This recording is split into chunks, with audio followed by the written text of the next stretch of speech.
to the Leader Exchange podcast. My name is Michael Ball, and I have the privilege of hosting today. And Leader Exchange is a monthly meeting here in Fort Worth, Texas, of business leaders concerned about how to be better leaders, how to have leadership in their own lives and in the lives of their families and their community and the world. And today we're going to talk about a little bit about leadership in the world. I have the privilege of serving as the executive director of an organization called the Northrise University Initiative, which is a US-based nonprofit that supports the work of the premier Christian university in Southern Africa. It's called Northrise University. And today we have the privilege of visiting with the founder and chancellor of Northrise University, Dr. Moffat Zimba. Dr. Zimba and his wife Doreen founded the university 20 years ago. And in that time, it has gone from 50 students with the Zimbas as the only two professors to 20 years later, 1,000 students with 12 degree programs and 110 faculty and staff. And the Zimba story is one of unwavering obedience to God, trust in Him, and it's a case study in servant leadership and godly humility. So we'll only be able to touch on their story today, but we're hope that you're blessed by their story. And Dr. Moffat Zimba, my brother, how are you? Good. How are you? So you're here from Zambia, Mhm. which is in South Central Africa. And let's talk a little bit about the history in Zambia. So the British uh, controlled Zambia up until 1964. Tell me a little bit about what the status was of higher education in Zambia when the Brits left. Uh, in 1964, when the British left, we did not have any colleges, no universities. And at that time, we only had about 100, Zambian college graduates Wow. and 1,500 graduates, high school graduates, and Zambia being surrounded by 8 countries. We are landlocked. So we needed to, how do we land linked, as our country, goes from being colonized to having this freedom. I'm sitting here thinking to myself, how is a country that's newly independent supposed to build a government, build an economy, build an education system, build infrastructure when there's so few educated people there? It's amazing. Let's talk about some of that. Moffat, tell us about your educational journey as a Zambian. My educational journey, I was born in a village, eastern part of Zambia, just near the border of Zambia and Malawi. Normally, our people there, they don't understand what is the border because you just walk, you are in Malawi today, you are in Zambia, so you have no idea. I was born there. My father was a subsistence farmer and, poor. Yet, would have food because he was a good farmer. I was born in a village where there will be one, school, which is grade 1 to grade 4, and there will be about maybe 10 villages. So you go there. And I was growing up, my father couldn't afford to take me to school. So each time I would ask, I was 6 years old, I said, is this my time? And, in the village during those days, you have no birth certificate. So what you do, for you to know that you're 7 years, if your hand goes over your ear or touches your ear, you are 7 years old. If it goes over, you are not. So I learned how to write on the ground, write in the village, and, through friends. And I was 8.5 years. I was crying.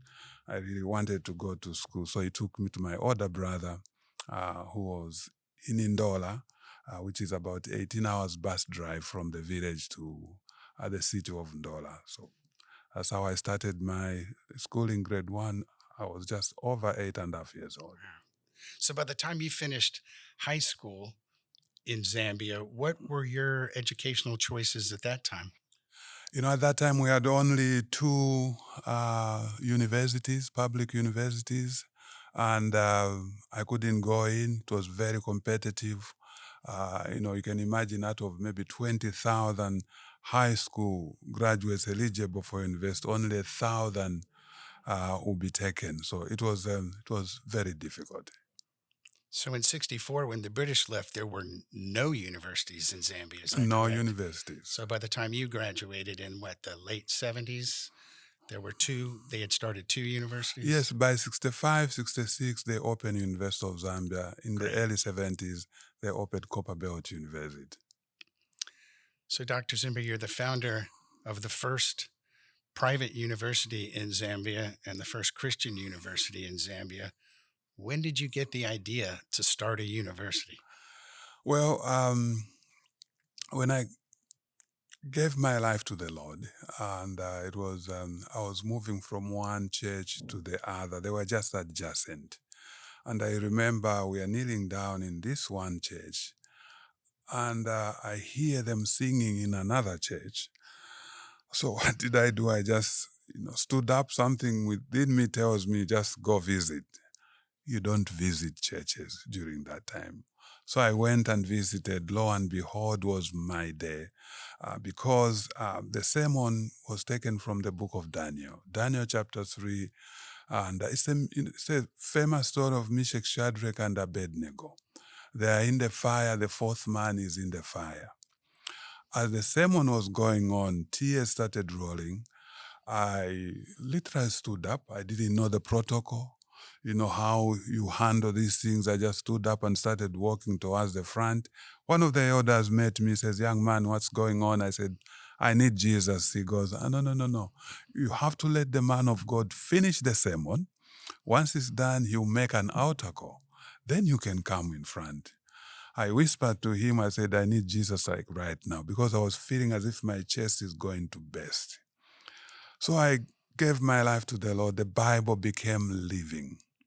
And, I invited my fiancée at that time, my wife, Doreen, and the same thing happened to her, but she didn't have the guts to stand up and, but, you could see that, life has changed. We got married, and the good thing you do as a Christian, you open up your home to a cell group, and we started studying. We're in the book of Leviticus. I don't encourage new believers to study the book of Leviticus.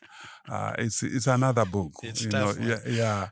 Well, one evening I was facilitating. I was the one, guiding the study, and halfway I got stuck. It's talking about the offerings, the ceremonies, and all those things, the pigeons. I didn't know what to say. And it was at that time as if someone is saying, "I'll use you to teach and to start a school." So, we stopped. I said, "Guys, does anyone know, what's going on in this, passage of scripture?" They go, "We don't know. You were the one who were studying." Well, there ended the Bible study, and everyone left. And then I came to my wife. I said, "Dear, I have a very strange feeling when I was guiding everyone." She goes, "Me too." And she shares, what I had on my heart, that God will use us to be teachers. And we're very excited. Wow. So there you are, and God confirms through your wife that you're going to be used to teach and to start a school. Uh, what did you do with that information? How did you start You to know, process that and move forward? when you have good news, you don't sit on good news. So what did we do the following day? We started sharing this good news to our friends. We think, this is going on in our house. We are going to start a school. And they looked at us and saying, as if saying, "Moffat, what are you smoking? African weed or what?" But you know what? We needed, to move forward. 6 months down the line, we realized we needed to get an education.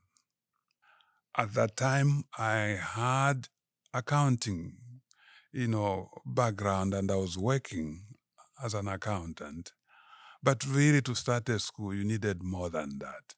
So the desire for us to study And you was on studied us. accounting because you couldn't get it. There were so much demand for the public universities. You know, You ended up doing I just did it by correspondence. You know, where correspondence. every 6 months you sit for the exams Mm-hmm. until you finish. Wow. Mm. Wow. Well, so then tell us about how God led you to get some further education in pursuit of this vision. We applied to a seminary in Australia, Melbourne, Australia. We were accepted, and we didn't have enough money. We had $1,000 in our wallet and one-way air ticket. Normally, they don't allow people to go with one-way air ticket to a different country. They allowed us, and we arrived, in Australia, and lo and behold, we realized $1,000 will not take us far. And within a month, we were almost out of money. But we had to go to school because time came for us to pay tuition fees. So I met the principal, my wife and I. We said, do you have anything for us? We can clean toilets, we can do whatever you want because we want to pay our tuition fees. We have no money. The principal smiled at us and said, someone walked into his room some few minutes before we came in, and he had paid for us for the whole year, the tuition fees. We had no idea who is the someone. We asked him, who is this one? He says, you never know them. It's anonymous. Up to now, we don't know that couple who paid for our tuition fees. And that's how life began. We were there for 5.5 years. We left Australia. We were accepted at Fuller Seminary. Again, God provided in a very miraculous way. While, at Fuller, we started a non-profit organization called Northrise University Initiative because we realized we needed to go back home. We had good jobs, and my wife ended up working for Microsoft. I worked in a church for small group pastor.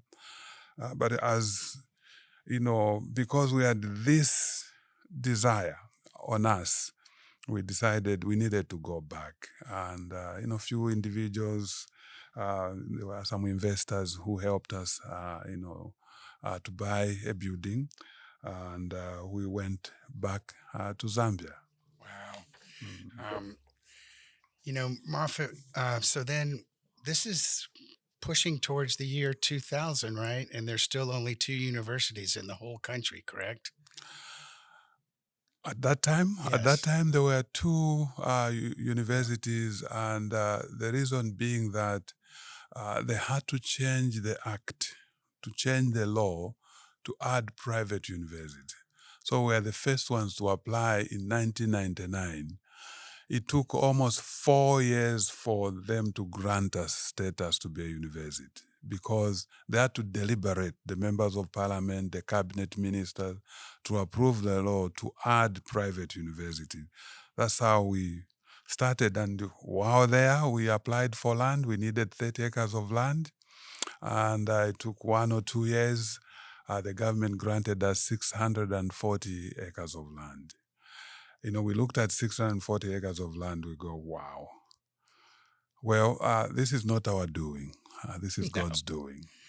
And would you ask them for 30 acres? We did, You, and we received more acres than yes, you we thought of. Yes. certainly did. Mm. Moffat, in those deliberations that the government was having about allowing private universities, what were some of the issues and concerns that they had? Was it a contentious to add private education, or what were the concerns? It's expensive to do university. Yes. It's not easy, for you to build and to have labs, to have professors.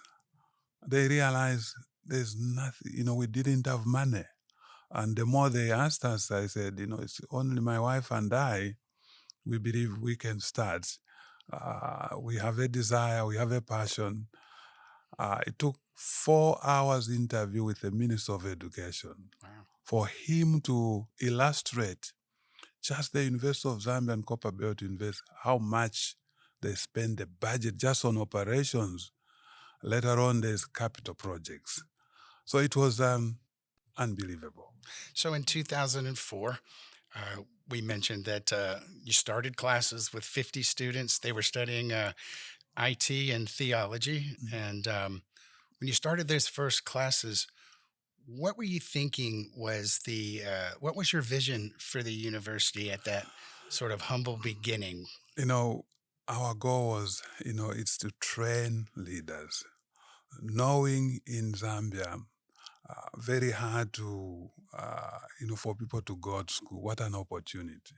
So I had 10 pastors, and my wife had 40 IT students. So we started with what we knew, IT and theology. So that's how we started. And Mhm. so it's a there's so much that we could say, but so 20 years, last year was 2024, the 20th anniversary of the university. And now there's 1,000 students in 12 degree programs. What are some of the other degree programs now at Northrise University? We study, there's law, nursing, theology, and we have software development, we have computer science, we have business administration, we have finance and accounting, we have a postgraduate diploma in education, an executive MBA, and the latest one we have is civil engineering and human resource management. Moffat, in 20 years, how does that happen? You had to have had not only some great friends and donors and investors, but also some academic partners. Tell us about the academic The first partners. partner we partnered with was Bela University, the School of Nursing. They came alongside us as we developed our curriculum. We said, hey, can you go review and see whether we are doing the right thing? They said, this is good. These are the core subjects we have as well. And then we have Luteno University, Luteno in Longview, Good University, and Dot University. They helped us to put together a civil engineering curriculum. And then we have Grand Canyon University. They helped us for us to train our leaders, for them to have terminal degrees.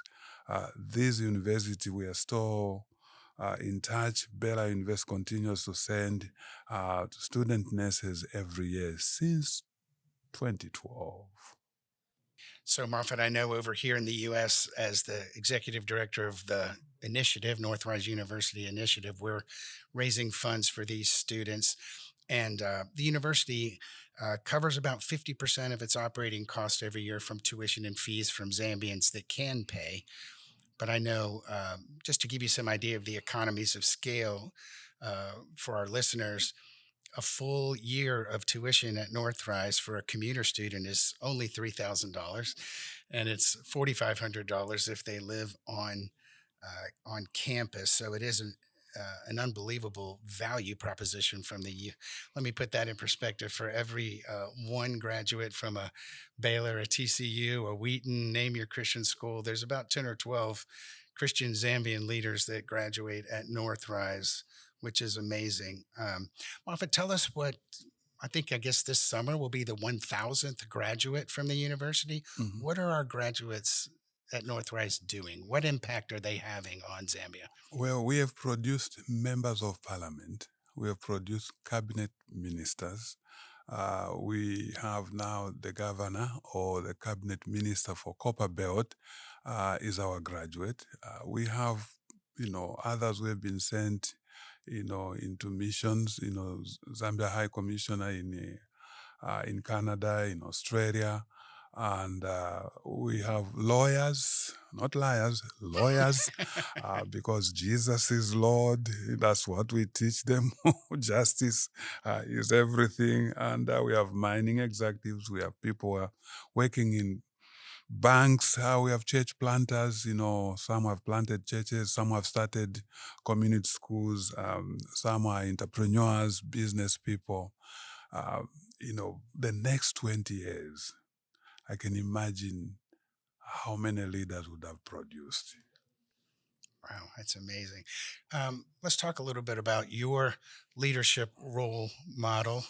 Um, Obviously, the university has grown rapidly and under God's blessing. Tell us about we're training leaders. What are your thoughts on what good leadership is? I look at Jesus. You preach Jesus, you can't go wrong. Jesus is everything about my leadership, and I'm sure everyone's leadership as a Christian is our role model. What do you think some of the major mistakes are that leaders make? I think the number one mistake is integrity.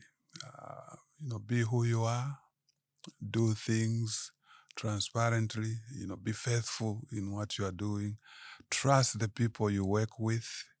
And, the other one is don't take too much credit on yourself. Give credit to God, just like John the Baptist says, may he increase and we decrease. That's wonderful. Moffat, I know that a lot of the vision for Northrise was to grow Zambia and create leaders for Zambia, but also Africa. Um, I think one of the things that I've been struck by is the way that you teach your students to love their God, love their family, and love their country. And I think it's unusual the number of Northrise graduates that actually stay in Zambia. That's a high percentage of them, isn't it? We sing a song, no one would develop your country except you. Mm. You need to give yourself, you need to make sure that you work for your people. You can't think of someone else to come and develop. So most of them are staying in Zambia. In fact, more than 90%, they've stayed in Zambia. Wow. And, it's a blessing to see, that what we say, they really take it to heart. Because many of them, they give their lives to the Lord while they're at Northrise. And some of them who are Christians, when they're at Northrise, that's when they realize maybe their walk with the Lord is wimpy. So you need to, and they get stronger. By fourth year, we have good Christians sending Christians to Zambia. So most of them indeed stay. Moffat, the leader exchange model for leadership, they talk about the core, and at our core is Jesus, and you have to know what is your core, and then how to lead yourself through Jesus, and then to lead your family, and then to help lead in your business or the place in the community that God has planted you, and then ultimately to reach out to the world. Um, is there a difference between those leadership principles that we're doing here in the US and what's needed or taught in the third world? It's the same. The manual is the same. If you look at Jesus, that's the only manual, that's the only model we have. And I think no wonder you can go anywhere. Once you find Christian leaders, you look at the same manual. Wow. And I know Northrise students go to chapel every week, and every class at Northrise opens with a Oh, yeah, devotional, it's a doesn't it? devotion, whether you are doing calculus or statistics, we start with devotion because we have to let students know we are doing this because of Him. And Him alone we need to please. As we study, we are not just studying for head knowledge. We want our hearts and our conduct to be of what Jesus is saying to us. Well, thank you, Dr. Zimba, for sharing with us about what's happening in Africa and how there are leaders being grown around the world. We're excited about that. And if you want more information about Northrise University, you can go to northrise.org. And we thank you for being with us today at Leader Exchange for this podcast. And we hope that you're encouraged in your own journey with Jesus and in your walk to be a better leader. Thanks for joining us.